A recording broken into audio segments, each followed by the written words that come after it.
Mercredi 23 janvier, la communauté de communes du Warnt invitait élus et représentants du monde économique et social à la cérémonie des vœux qu'elle organisait à la salle Balthus. Les invités ont été accueillis par un discours de bienvenue prononcé par monsieur le maire de Creuswald, Jean-Luc Wozniak.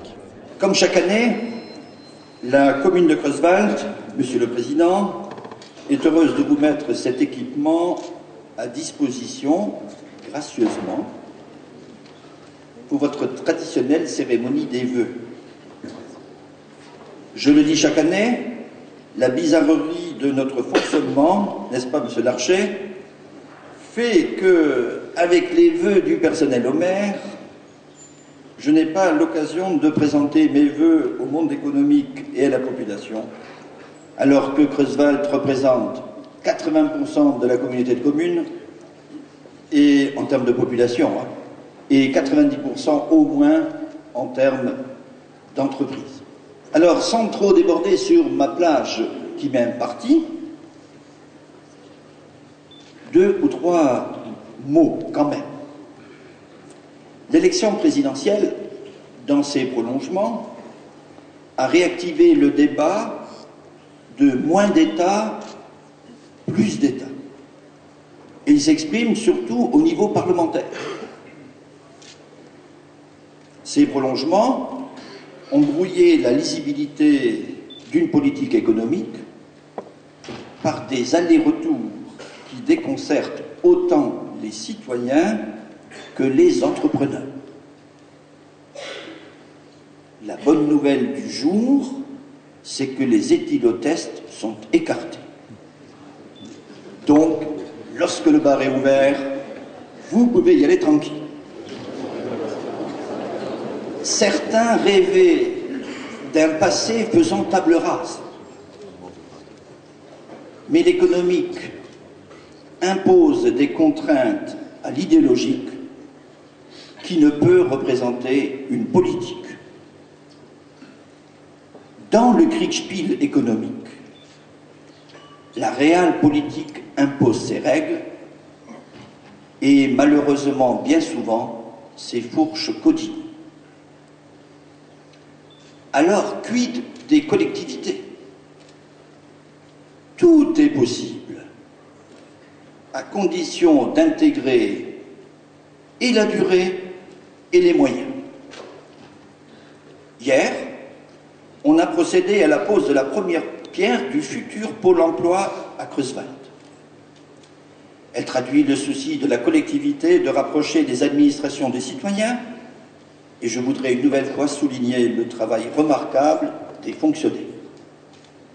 Monsieur le Président, vous en déclinerez sûrement la portée économique. Il y a de la neige. C'est de saison pour ceux qui ont de la mémoire. Nos services communs, Monsieur le Président, permettent la circulation des usagers pour accéder au réseau de voiries intercommunautaires qui irriguent le tissu industriel.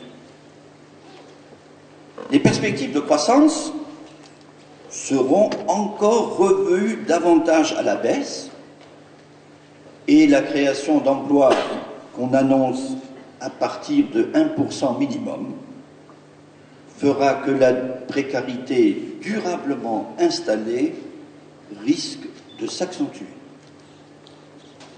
Elle sera du ressort de la commune. Nous avons partie liée et il faudra davantage qu'un appel au patriotisme pour inverser la tendance.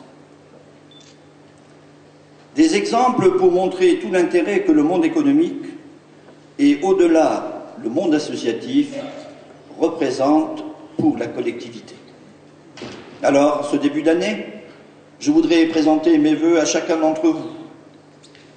Vous encouragez, vous, les industriels, chefs d'entreprise, artisans, commerçants, pour votre investissement à enclencher une réelle reprise économique.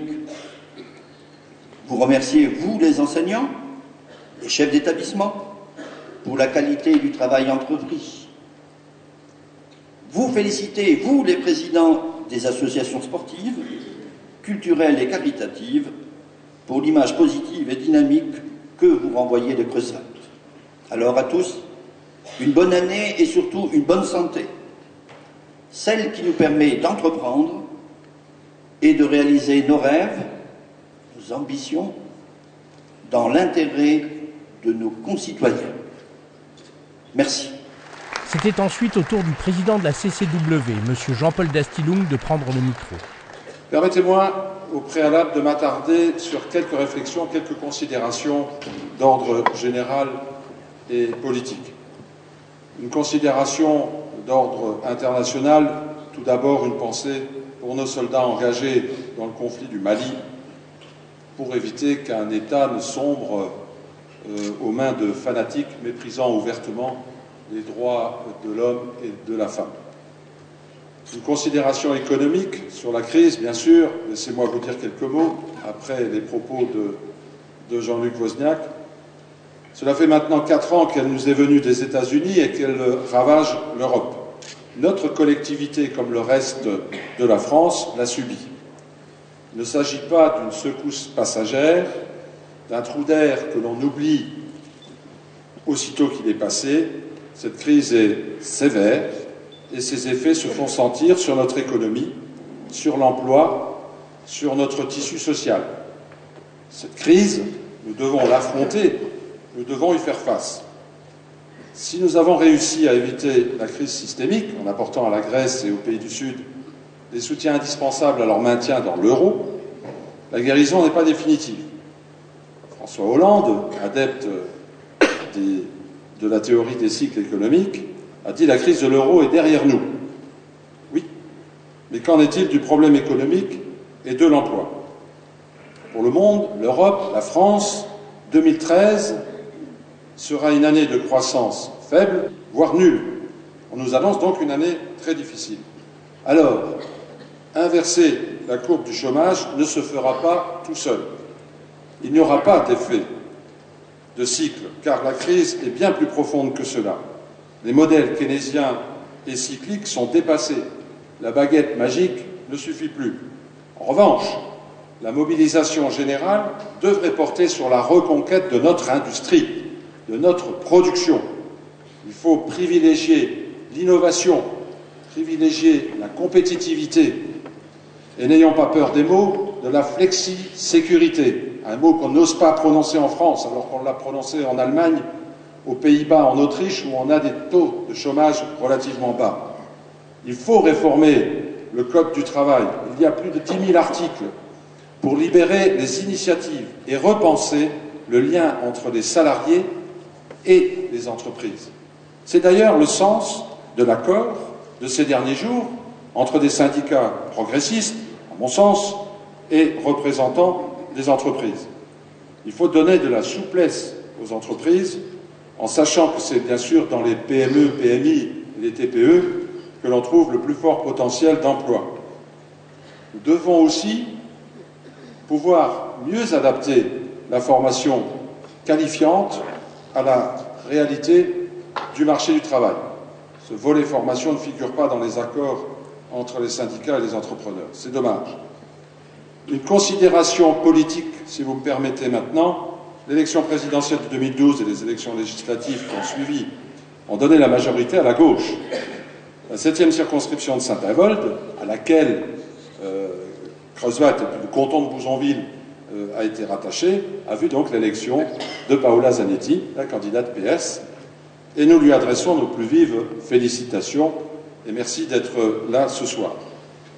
J'avais souhaité l'année dernière que le futur élu, ou la future élue, défende les intérêts de notre territoire et notamment la création d'un nouveau canton, le canton de Creusval.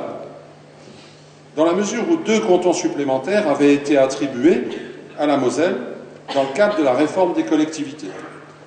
Mais le nouveau projet de loi, qualifié un peu de loi baroque par certains, un peu bizarre, repoussé par le Sénat la semaine dernière, est de diviser le nombre de cantons par 2.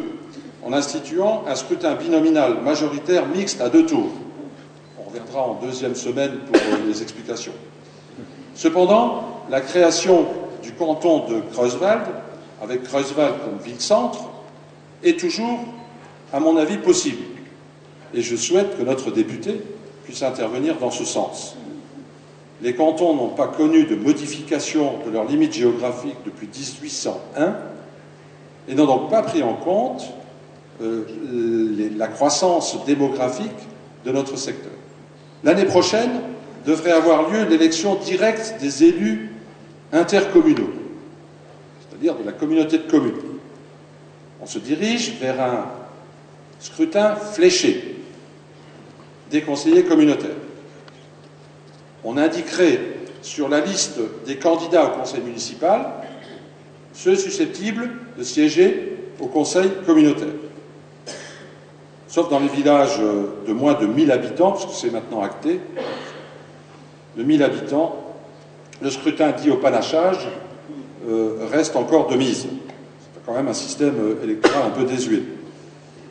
Dans ce cas, les élus au conseil communautaire seraient les maires et les conseillers municipaux dans l'ordre du tableau. Pour l'instant, dans la réforme, il n'y a que Ham qui est concerné. C'est une première avancée vers plus de démocratie. L'élection directe des délégués communautaires aura pour effet de créer un véritable mandat communautaire issu du choix des citoyens. Il faut savoir que depuis la réforme de la taxe professionnelle, une part non négligeable des recettes de la communauté de communes provient de la taxe d'habitation, celle qui a été transférée du département. Et donc, si en 2009, la taxe d'habitation en recette pour la communauté de communes représentait à peu près 20%, là, actuellement, ça représente quand même 40%. Donc, ce qui m'amène à une considération financière sur la réforme de la taxe professionnelle. Ça vous intéresse? La TP, elle a été réformée en 2010. J'en ai parlé à plusieurs reprises ici même, au fur et à mesure des développements, en essayant de faire un peu de pédagogie. Pas toujours facile. La TP est devenue CET, qui est subdivisée en CFE et CVAE. Donc, CFE, contribution foncière des entreprises. Les entreprises qui sont là, elles connaissent déjà ça. Et la contribution sur la valeur ajoutée des entreprises. La communauté de communes, et les communautés de communes en général, n'ont d'influence que sur le taux de la CFE, qui chez nous, à la communauté de communes du Varnt, est de 17,98%. Le taux est bien en dessous de la moyenne régionale et nationale. Alors une polémique est née l'année dernière dans certains EPCI qui avaient voté une base de cotisation minimale élevée, allant jusqu'à 6 000 € pour certaines entreprises. Donc il y a eu quand même quelques entreprises qui se sont fâchées. Alors je vous rassure tout de suite, on n'a pas eu, nous, de réclamation. À la communauté de communes, nous avions fait nos propres simulations, parce qu'il n'y avait pas de simulation de l'État, et nous avions pris la sage décision de ne pas voter d'augmentation, et ainsi de ne pas pénaliser davantage les entreprises déjà impactées par la réforme sur notre territoire. Voilà les quelques réflexions que je voulais vous livrer ce soir, quelques réflexions d'ordre général. Parlons à présent plus précisément de la communauté de communes, du Varnt. Les investissements des années précédentes ont porté leurs fruits. La médiathèque intercommunale du Varnt, ouverte depuis plus de 2 ans, remporte un succès indéniable. Après l'euphorie de l'ouverture, on est rentré dans une vitesse de croisière. La salle d'exposition a trouvé son rythme et ses adeptes, surtout grâce à la ville de Creuswald. Le multi-accueil que nous finançons donne entière satisfaction à ses utilisateurs. L'engouement de la population pour la pratique de l'aquabiking et de l'aquatraining au stade nautique ne s'est pas essoufflé.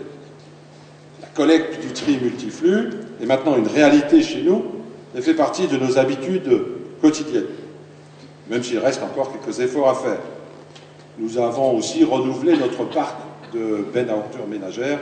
Nous continuons à faire cet effort pour que ce parc soit de qualité et surtout en sécurité. La communauté de communes a également signé une convention d'aide aux particuliers avec le CALM. Le CALM, c'est le Centre d'amélioration du logement en Moselle, dans le cadre du programme Habiter mieux, qui prévoit la réhabilitation de logements de propriétaires occupants aux ressources modestes en situation de forte précarité énergétique. Donc ce dispositif d'aide à la rénovation thermique des logements est mis en place par l'Agence nationale de l'amélioration de l'habitat. Nous avons également signé une convention cadre avec l'EPFL, l'Établissement public foncier de Lorraine, pour assurer l'achat et le portage de terrains au nom et pour le compte des communes ou de la communauté de communes, de manière à pouvoir préparer les projets du futur. En ce qui concerne plus précisément le développement économique de notre territoire, l'année 2012 a vu l'installation concrète de plusieurs entreprises. Vous n'avez pas toujours sur les zones d'activité, donc vous ne savez pas trop ce qui se passe.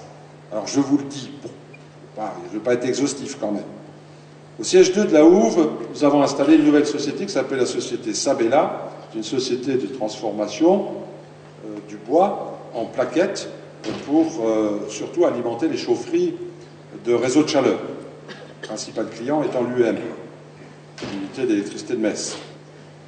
Sur la zone artisanale, une société qui s'appelle Sematec, qui est un laboratoire de métrologie équipé de robots et de machines à mesurer tridimensionnelles à commande numérique.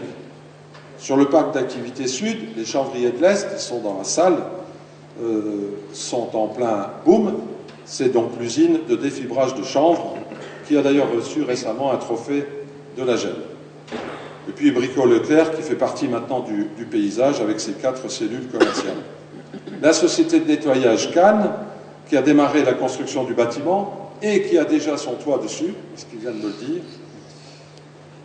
accueillera également une société de réparation de pare-brise. Et GGD, c'est une société de recyclage des textiles qui est installée sur la zone Fatima. Voilà, ceux que je n'ai pas cités ne m'en voudront pas,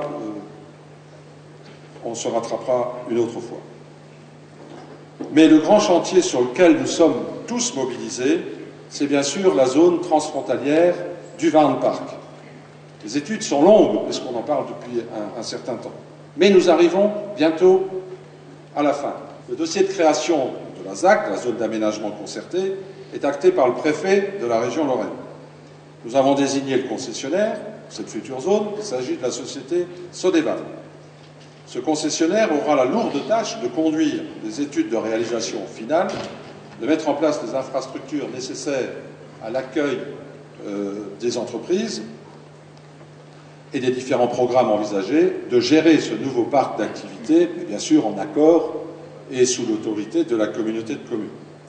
Le maître d'œuvre a également été choisi récemment. Il s'agit de la société In Situ avec ses bureaux d'études. Pour l'instant, notre planning est respecté. Les premières infrastructures sont toujours programmées pour la fin 2013, début 2014.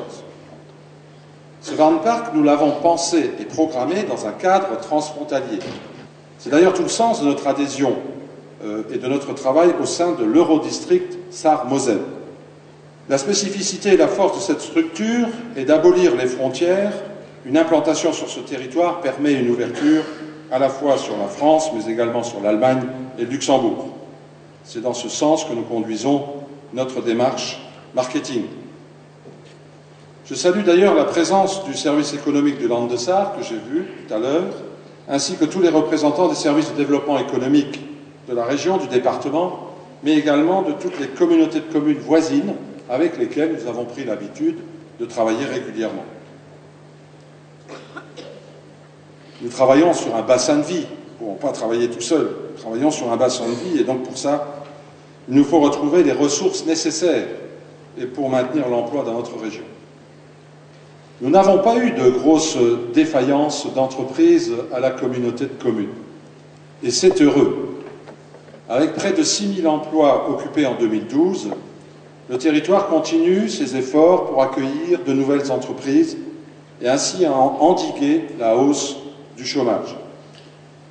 Mais il faudrait pour cela être attractif et pouvoir maintenir des avantages pour les entreprises, qu'elles viennent s'installer chez nous, Je parle bien sûr du FIBM, vous me voyez arriver, le Fonds d'industrialisation du bassin minier qui est voué à disparaître fin 2013.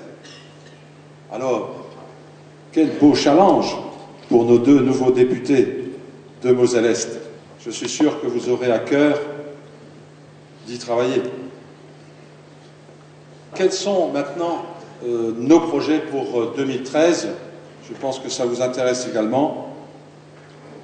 Le nouveau mode de scrutin dont j'ai parlé tout à l'heure donnera aux élus donc communautaires un mandat direct de l'électeur. De ce fait, il est important de renforcer les liens entre l'intercommunalité et nos concitoyens et de débattre des projets et des compétences communautaires au cours des prochaines élections municipales. C'est tout à fait normal. Ce scrutin permettra aussi d'étendre l'application du principe de parité. L'intercommunalité a été une révolution silencieuse pendant plus de 10 ans. Mais le temps est venu de mieux la faire connaître et de mieux la faire comprendre. C'est pourquoi nous avons décidé cette année de faire un effort important sur la communication. Nous voulons aussi susciter la curiosité d'un plus grand nombre de prospects, dans la prévision bien sûr de la zone d'activité du Warnpark.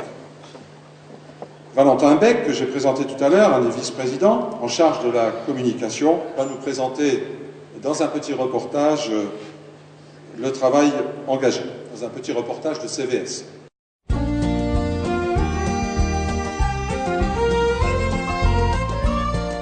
Alors c'est quoi cette fameuse Warnbox dont on parle beaucoup? Eh bien d'abord il ne faut pas confondre la Warnbox avec une Smartbox. On ne va pas offrir une nuit dans une yourte dans le Larzac. Il ne faut pas la confondre non plus avec un outil lié à Internet.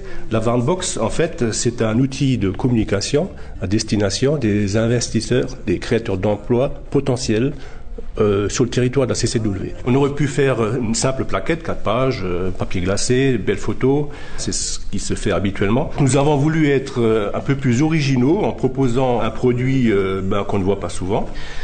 Dans la Warnbox, qu'est-ce qu'on trouve? Eh bien, d'abord, bien sûr, une petite plaquette avec tous les atouts de la communauté de communes du Warn, un plan très sympathique qui va montrer à l'investisseur potentiel où il va mettre les pieds. Il y a la ville-centre de Creuswald, mais il y a également les communes de Amso-Warsberg, Gertin, Warsberg et Bisten. On a aussi quelques photos qui montrent les avantages de l'intercommunalité, par exemple la médiathèque, le stade nautique, la salle Balthus.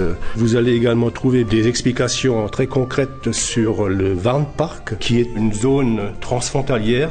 On pourra bien sûr mettre des petits outils de communication, comme par exemple une clé USB, et pourquoi pas certains produits de la communauté de communes du Warn, comme par exemple la cerise noire de Gertin, comme par exemple la dragée de Warsberg, et pourquoi pas le miel de Amso-Warsberg. Mon petit souhait, c'est que cette Warnbox devienne un outil de communication intéressant pour notre territoire, et vous tous qui êtes dans cette salle, soyez les ambassadeurs du territoire de la CCW, et que cette Warnbox devienne un passeport vers l'emploi.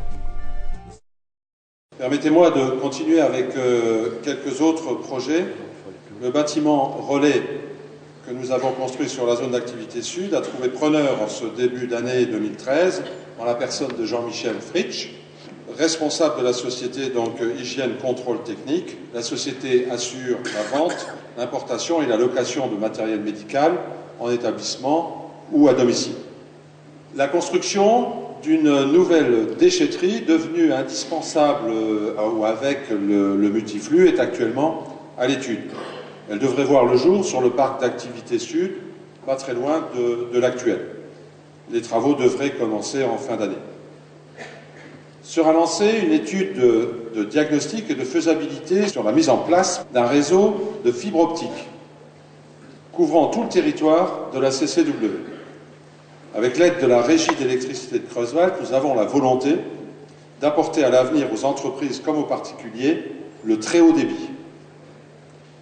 Ce projet représente près de 2,5 millions, mais il faut savoir que c'est un enjeu important, c'est un enjeu qui est aussi grand que l'électrification du territoire au début du siècle dernier. Une plateforme de transfert des ordures ménagères est aussi à l'étude sur le siège 2 de la Houve afin d'éviter les déplacements trop importants des camions jusqu'au centre de tri de Morsbach. D'autres projets, notamment à champ photovoltaïque, dépendent de l'évolution de la politique tarifaire en matière de rachat d'énergie renouvelable produite et de la fin de l'exploitation des schlamm pour nous. Or, vous savez, la volonté d'E.ON France de fermer les tranches 4 et 5 de la centrale thermique Émile Duché, la SNET de Carlin. Dans un contexte de hausse des matières premières et de dépollution coûteuse, puisque Bruxelles gèle les quotas d'émissions de gaz à effet de serre, il n'y aura plus de quotas gratuits, surtout pour les centrales thermiques, E.ON ne veut pas prolonger la vie du lit fluidisé qui brûle essentiellement les produits cendreux résiduels, donc les schlamm, lesquels risquent de ne plus ou de ne pas être tous prélevés sur le siège 2 de la Houve. Alors j'ai écrit au nouveau préfet, M. Nasser Meda, pour lui faire remarquer qu'un contrat lie l'État, que Travers de Feu Charbonnage de France, et E.ON, pour l'exploitation des schlamm et la remise en sécurité du terril. Ça, c'est important. La communauté de communes du Varn demande donc que soient respectés les engagements pris à la fermeture de Charbonnage de France. Ce préfet est quand même très réactif de l'avis de tous, et je crois savoir que tout le monde est déjà au travail sur le dossier. Il m'a dit hier, puisque je l'ai rencontré chez Madame la sous-préfète, qu'il veillera au respect de ce contrat. Donc on a de l'espoir. Le Pôle emploi, avec qui la CCW mène des actions d'insertion en lien avec la mission locale, sort finalement de terre au centre-ville de Creuswald. M. le maire a posé la première pierre hier, je crois, hier matin. Il faut lui rendre hommage, au maire de Creuswald pour son implication dans l'installation et la construction du bâtiment à l'endroit de l'ancien commissariat de police, même s'il a remercié les services. Je pense qu'il a, lui, pris les choses en main de façon efficace. Nous avons aussi signé une convention d'études en vue de la réalisation de chemins de randonnée. Cette étude permettra de présenter au Conseil général plusieurs boucles de randonnée. On prévoit aussi un peu de loisirs à la communauté de communes, on n'est pas toujours aussi sérieux. Ces boucles seront ensuite inscrites au plan départemental des itinéraires de promenade et de randonnée et aménagées avec le soutien financier du département. Je ne me trompe pas. De la Moselle, bien sûr. S'il reste des sous. C'est pas ce qu'on m'a dit. Une interconnexion avec les chemins allemands et les autres boucles locales sera bien sûr proposée. Les élus continuent à être présents et actifs dans toutes les instances où la CCW est engagée, comme le schéma de cohérence territoriale, l'école de la deuxième chance, les missions locales, le développement, la GEM, la CNIE, le CIDEM, j'en passe et des meilleurs. Je remercie d'ailleurs à cette occasion les maires et les municipalités pour leur participation à tous les projets de la communauté de communes. Voilà, mesdames et messieurs, chers amis, ce que je souhaitais vous dire ce soir sur les orientations passées et celles de l'année à venir. Je terminerai mon propos en vous invitant à rester optimiste. Nous avons des raisons d'espérer.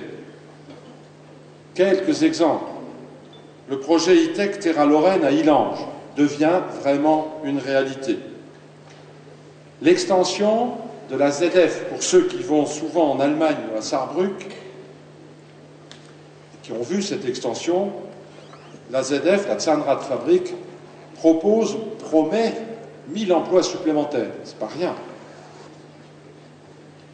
Ensuite, on peut rêver, un filon de 28 milliards de mètres cubes de gaz de houille a été découvert en Moselle-Est, chez nous. L'avantage de cette nouvelle source d'énergie est qu'elle ne nécessite pas de fragmentation comme pour le gaz de schiste. Anne Lauvergeon, ancienne présidente d'Areva, est convaincue de sa rentabilité. Elle l'a dit récemment aux rencontres de l'intelligence territoriale à l'Arsenal à Metz. Son exploitation devrait créer des centaines d'emplois, au moins, et d'assurer une part de consommation énergétique française pendant plus de 10 ans, ou même 20 ans, suivant les débits. En Moselle-Est, c'est du sol peut-être, et toujours encore, que pourrait surgir l'espoir sous forme de gaz de houille, alors du Kauf. Il faut croire aux ressources de nos populations, aux énergies de notre territoire. La vie d'une société épouse toujours une courbe sinusoïdale, avec des hauts et des bas. D'autres périodes délicates de l'histoire ont vu les peuples surmonter leurs difficultés. Et parce que je suis d'origine scientifique et technique, je suis convaincu que la force de pénétration des nouvelles technologies, doublée de l'inventivité de nos citoyens, permettra de surmonter les épreuves. C'est dans les périodes de crise que naissent les plus belles inventions de l'humanité. C'est donc avec beaucoup d'espoir que je vous présente chaleureusement ce soir, avec les vice-présidents et les élus de la communauté de communes, mes meilleurs vœux de santé, de prospérité et de réussite pour l'année 2013. Merci à l'Harmonie Balthus qu'on entendra tout à l'heure et à son chef Roland Klein d'être toujours présent à cette cérémonie. Merci au personnel et à tout le personnel qui a organisé cette manifestation. Je vous remercie pour votre attention.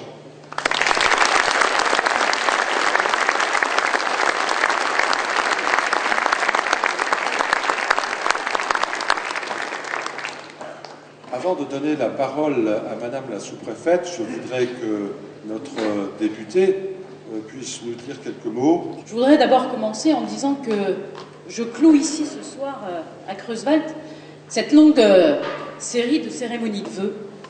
Et c'est pour moi un plaisir d'être là ce soir. Et je pourrais dire, finalement, au regard du nombre de cérémonies auxquelles j'ai pu participer, que s'il y a certes un point commun entre elles, c'est des moments un peu conviviaux que nous pouvons partager ensemble, elles sont pour autant toutes différentes. Si l'on veut bien prêter attention aux propos tenus à la fois par les maires, les présidents d'intercommunalité, elles sont toutes différentes parce qu'elles font la démonstration que nos territoires sont pour chacun spécifiques. Le territoire, il est le lieu où s'exprime la vie, qu'elle soit citoyenne, économique, sociale ou environnementale. Et à chaque cérémonie auquel j'ai pu participer, j'ai vu ces différences apparaître. Et ce qui est important pour la parlementaire que je suis, ce n'est pas simplement d'avoir la parole à une cérémonie, c'est surtout d'écouter, afin de mesurer d'abord les propos que vous pouvez avoir les uns et les autres, les craintes que vous pouvez exprimer, les difficultés que vous pouvez nous faire partager et les analyses également que vous portez ce soir. Un certain nombre ont été portés, j'y reviendrai pas. Je crois qu'on aura d'autres lieux pour en discuter, mais je prends l'invitation à discuter sur la possibilité d'avoir un canton à Creuswald ou pas. J'ai pas envie ici de dire oui ou non. J'ai envie de connaître tous les tenants et les aboutissants avant de me prononcer, mais j'ai bien noté et je ferai la proposition de rencontrer l'intercommunalité, les acteurs, pour en discuter. C'est également l'opportunité, en écoutant, de découvrir la richesse des projets qui ont été réalisés sur l'année passée et des projets que vous souhaitez mener pour l'année 2013. Et je dirais, en vous écoutant, qu'il n'y a pas de résignation finalement, parce que on a vu un certain nombre de projets évoqués qui sont ambitieux, à l'image un peu de la Warntbox finalement. Et quand il y a de l'ambition, il y a de la confiance qui est retrouvée. Et je crois qu'ici vous faites la démonstration, et je voudrais formuler le vœu pour 2013, que nous puissions les uns et les autres, acteurs économiques, acteurs sociaux, acteurs politiques, garder confiance en nous. La période est difficile, certes, mais la France n'est pas n'importe quel pays au monde. La France, c'est d'abord une puissance économique. C'est des savoir-faire qui sont reconnus par nos voisins. C'est également une qualité de service public qu'on nous envie. C'est un système de protection sociale aussi qui n'existe nulle part ailleurs. Et ça, ce sont nos atouts qu'il va falloir préserver, puisque la crise qu'évoquait le président de l'intercommunalité, si elle vient des États-Unis, elle est surtout structurelle, mais il connaît mon analyse sur ce sujet, c'est surtout la fin d'un système, celui de la gestion capitaliste et financière de l'économie, celle du pouvoir de la finance, et c'est bien ce modèle-là qu'il faut casser pour en inventer un autre. Il ne suffira pas d'un mandat pour le faire, mais bien d'une décennie au moins. Et nous devrons le faire collectivement. Et je voudrais simplement dire, puisque le rôle d'un parlementaire, quand il a écouté tout ça, c'est de prendre en compte, c'est de pouvoir entraîner les dynamiques qui existent sur nos différents territoires de cette circonscription, c'est de fédérer aussi les acteurs, c'est de dépasser les clivages politiques pour ensemble construire l'attractivité au sein de nos territoires et apporter à chacun de nos concitoyens la possibilité de vivre dignement ici dans le Var, ici en Moselle, ici en Lorraine. Excellente année 2013 à tous.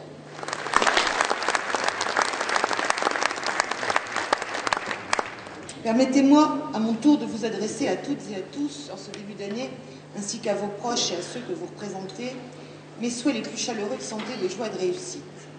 Des vœux de courage aussi, des vœux d'imagination et des vœux de confiance, comme vous le disiez à l'instant, Madame la députée, parce que quand on a de l'imagination et de la volonté, on peut avoir confiance. Vous avez, Monsieur le Président, brossé le tableau des réalisations de la communauté de communes en 2012 et de ses perspectives pour 2013. Je me bornerai donc, pour ma part, à mettre en lumière quelques-unes des actions que nous avons menées ensemble dans le souci commun qui nous anime en faveur des habitants du Var. J'ai souhaité faire de ma mission une mission de proximité. J'aurai visité à la fin de la semaine 3 des 5 communes de votre communauté de communes et je ne doute pas que d'ici peu, je les aurai toutes découvertes. S'agissant des actions propres à la communauté de communes liées à l'exercice de ses compétences, je voudrais dans un premier temps saluer votre sens de la modernité et votre implication dans les nouvelles technologies. Vous avez dit vous-même que vous en étiez féru. La communauté de communes du Var est en effet la première et la seule à ce jour, la seule collectivité de l'arrondissement, à s'être engagée totalement dans la voie de la dématérialisation des actes transmissibles au contrôle de légalité et au contrôle budgétaire. Puisque nous avons co-signé le 22 mars 2012, c'était juste avant le début de la période de réserve, une convention dite acte budgétaire venant compléter la convention acte réglementaire mise en œuvre depuis déjà plusieurs années. J'invite tous les maires ici présents et toutes les communes de l'arrondissement et du secteur, bien entendu, à vous imiter pour faire en sorte que nous protégions nos arbres, nos forêts, que nous ayons quelque chose, un mode de fonctionnement un peu plus écologique et un peu plus respectueux de l'environnement. Je me réjouis également de ce que votre récent engagement dans le programme Habiter mieux, dont vous avez aussi parlé, aidé par l'État, ait déjà permis l'agrément de 3 dossiers. J'incite vivement à mon niveau également les propriétaires occupants du Varnt, qui remplissent les conditions de ressources requises, à saisir cette opportunité pour améliorer les performances énergétiques de leur logement. Ce dispositif est en effet, au plan national, très fortement soutenu par l'État, qui consacre 500 millions d'euros, tandis que l'ANA y participe à hauteur de 600 et les fournisseurs d'énergie pour 250. Je suis par ailleurs heureuse que l'État vous a consenti au titre de la DETR, de l'ordre de 103 000 euros, vous ait permis d'accueillir dans un tout nouveau bâtiment relais la société dont vous avez parlé il y a peu. Toujours dans le domaine économique, vous l'avez dit, et nous le savons tous, combien votre projet de création du Varnt Park est important pour le développement de votre secteur. Et je ne doute pas que nos efforts conjoints déboucheront bientôt sur le lancement de l'enquête publique qui constituera le préalable administratif indispensable à la réalisation de cette ambitieuse opération. Je salue tout particulièrement à cette occasion le souci constant que vous avez à œuvrer en partenariat avec nos voisins allemands pour ce beau projet, comme dans le cadre de la lutte pour l'emploi. Cette disposition est d'autant plus exemplaire en ces premiers jours de l'année 2013, où vient d'être commémoré le 50e anniversaire du traité de l'Élysée, ciment de l'amitié franco-allemande. Paraphrasant la chanteuse Barbara, permettez-moi de conclure avec ces quelques vers à l'intention de vos alliés d'Übernern, de Sarrelouis et de Dillingen. Au fait que jamais ne revienne le temps du sang et de la haine, car il y a des gens que j'aime à Übernern, à Dillingen et à Sarrelouis aussi. Je vous renouvelle mes vœux les plus sincères de bonheur, de santé et de réussite, et notamment aux plus faibles et aux plus fragiles d'entre nous. Merci de votre attention.